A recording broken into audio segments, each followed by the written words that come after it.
सर्वमंगलमांगल्ये शिवे सर्वादिसाधिके शरण्ये त्र्यंबके गौरी नारायणी नमोस्तुते। नमस्कार दोस्तों, स्वागत है आप सभी का हमारे यूट्यूब चैनल पावरफुल हिंदू धर्म में। आप सभी पर माता पार्वती और शिव जी की कृपा सदा और सर्वदा बनी रही।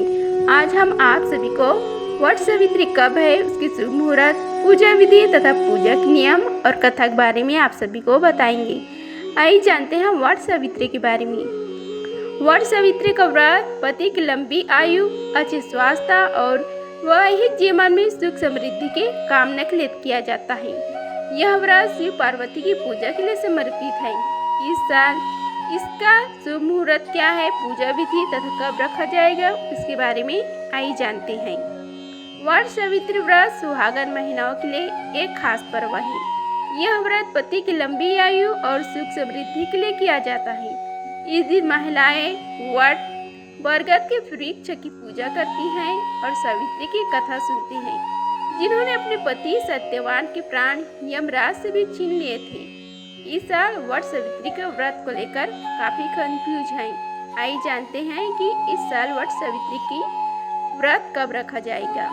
हिंदू पंचांग के अनुसार ज्येष्ठ महीने के अमावस्या तिथि 26 मई को दोपहर 12:11 पर शुरू होगी।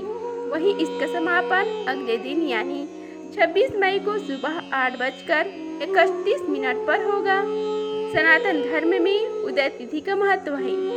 ऐसे में वट सावित्री का व्रत 26 मई को रखा जाएगा। आइए अब जानते हैं इसकी पूजा विधि के बारे में।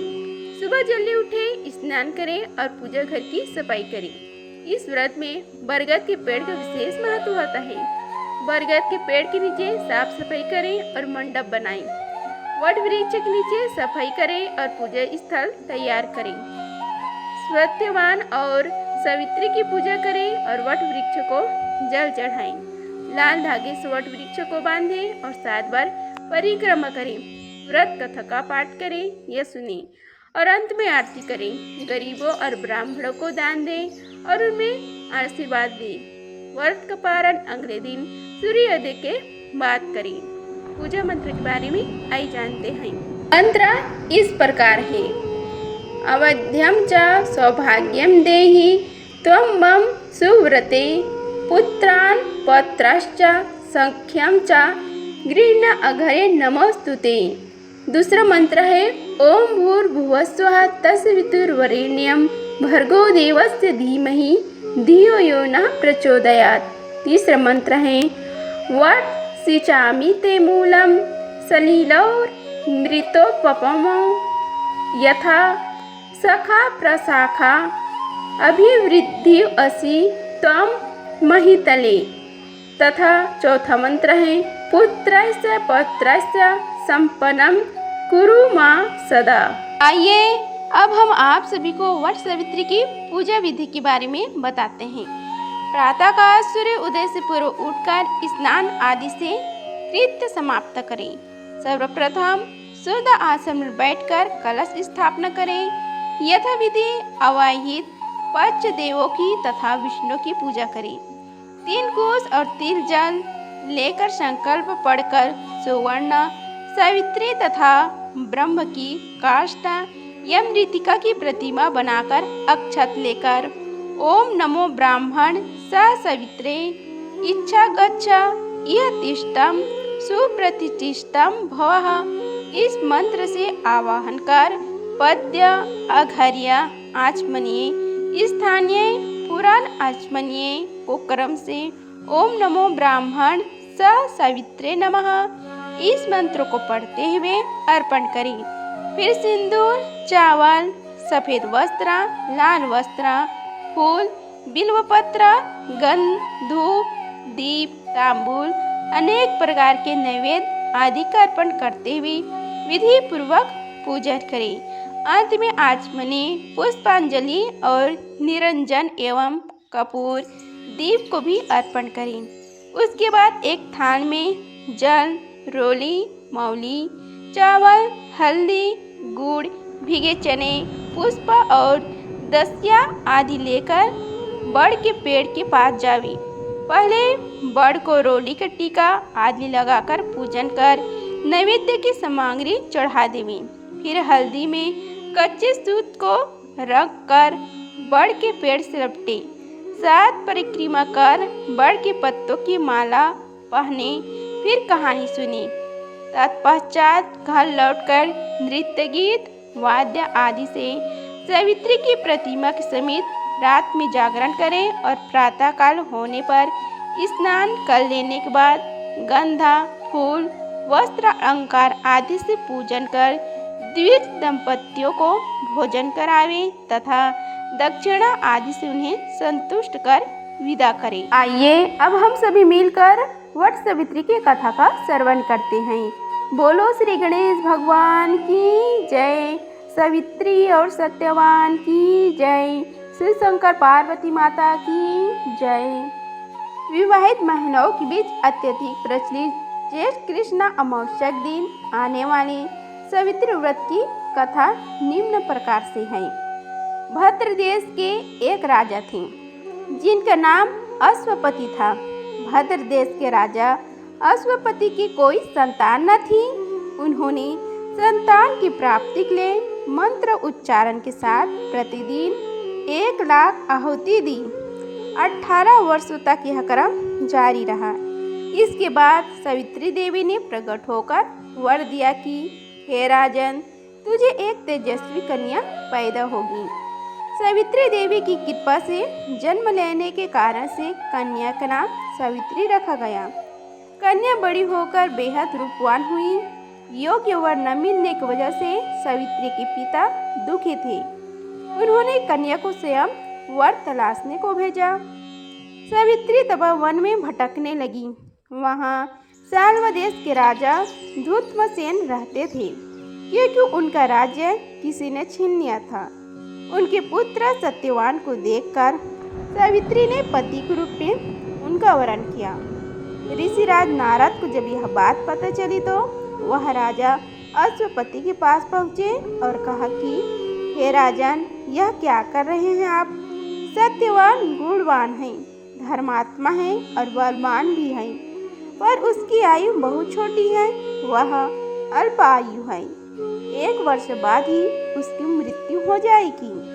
ऋषिराज नारद की बात सुनकर राजा अश्वपति घोर चिंता में डूब गई। सावित्री ने उससे कारण पूछा तो राजा ने कहा कि हे पुत्री, तुमने जिस राजकुमार को अपने वर के रूप में चुना है वह अल्प आयु है। तुम्हें किसी को और अपना जीवन साथी बनाना चाहिए। इस पर सावित्री ने कहा कि हे पिताजी, आर्य कन्याएं अपने पति का एक बार ही वरण करती हैं। राजा एक बार ही आज्ञा देता है और पंडित एक बार ही प्रतिज्ञा करते हैं और कन्यादान भी एक बार ही किया जाता है। सावित्री हट करने लगी और बोली, मैं सत्यवान से ही विवाह करूंगी। राजा अश्वपति ने सावित्री की विवाह सत्यवान से कर दिया। सावित्री अपने ससुराल पहुँचते ही सास ससुर की सेवा करने लगी। समय बीतता चला गया। नारद मुनि ने सावित्री को पहले ही सत्यवान की मृत्यु के दिन के बारे में बता दिया था। वह दिन जैसे जैसे करीब आने लगा, सावित्री अधीर होने लगी। उन्होंने 3 दिन पहले से ही उपवास शुरू कर दिया। नारद मुनि द्वारा कथित निश्चित तिथि पर पितरों का पूजन किया। हर दिन की तरह सत्यवान उस दिन भी लकड़ी काटने जंगल चली गई। साथ में सावित्री भी गई। जंगल में पहुंचकर सत्यवान लकड़ी काटने के लिए एक पेड़ पर चढ़ गई। तभी उसके सिर में तेज दर्द होने लगा। दर्द से व्याकुल सत्यवान पेड़ से नीचे उतर गए। सावित्री अपना भविष्य समझ गई। सत्यवान के सिर को गोद में रखकर सावित्री सत्यवान का सिर सहलाने लगी। तभी वहाँ यमराज आते दिखे। यमराज अपने साथ सत्यवान को ले जाने लगे। सावित्री भी उनके पीछे पीछे चल पड़ी। यमराज ने सावित्री को समझाने की कोशिश की कि यही विधि का विधान है, लेकिन सावित्री नहीं मानी। सावित्री की निष्ठा और पति प्राणता को देखकर यमराज ने सावित्री से कहा कि हे देवी, तुम धन्य हो, तुम मुझसे कोई भी वरदान मांगो। तब सावित्री ने कहा कि मेरे सास ससुर वनवासी हैं और अंधे हैं उन्हें आप दिव्य ज्योति प्रदान करें। यमराज ने कहा कि ऐसे ही हो, जाओ अब लौट जाओ।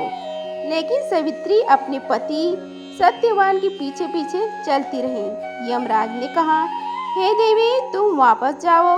सावित्री ने कहा, भगवान मुझे अपने पति देव के पीछे पीछे चलने में कोई परेशानी नहीं है।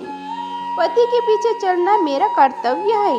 यह सुनकर उन्होंने फिर से उसे एक और वर मांगने के लिए कहा। सावित्री बोली, हमारे ससुर का राज्य छिन गया है, उसे पुनः वापस दिला दे। यमराज ने सावित्री को यह वरदान भी दे दिया और कहा कि अब तुम लौट जाओ। लेकिन सावित्री पीछे पीछे चलती रही। यमराज ने सावित्री को तीसरा वरदान मांगने को कहा। इस पर सावित्री ने 100 संतानों और सौभाग्य का वरदान मांगा। यमराज ने इनका वरदान भी सावित्री को दे दिया। सावित्री यमराज से कहा कि हे प्रभु, मैं एक पतिव्रता पत्नी हूँ और आपने मुझे पुत्रवती होने का आशीर्वाद दिया है। यह सुनकर यमराज को सत्यवान के प्राण छोड़ने पड़े। यमराज अंतर्ध्यान हो गए और सावित्री उसी वट वृक्ष के पास आ गई जहाँ उसके पति का मृत शरीर पड़ा था। सत्यवान जीवित हो गया और दोनों खुशी खुशी अपने राज्य की ओर चल पड़े। दोनों जब घर पहुंचे तो देखा कि माता पिता को दिव्य ज्योति प्राप्त हो गई है। इस प्रकार सावित्री सत्यवान चिरकाल तक राज्य सुख भोगते रहे। अतः पतिव्रता सावित्री के अनुरूप ही प्रथम अपने सास ससुर का उचित पूजन करने के साथ ही अन्य विधियों को प्रारंभ करें। वट सावित्री व्रत करने और इस कथा को सुनने से उपवासा के वैवाहिक जीवन या जीवन साथी की आयु पर किसी प्रकार का कोई संकट आया भी हो तो वह टल जाता है। अगर आप सभी को यह वीडियो अच्छी लगी होगी तो वीडियो को लाइक कीजिए, चैनल को सब्सक्राइब कीजिए और कमेंट बॉक्स में ओम नमः शिवाय लिखिए। धन्यवाद। मिलते हैं अगले वीडियो में, तब तक के लिए हर हर महादेव।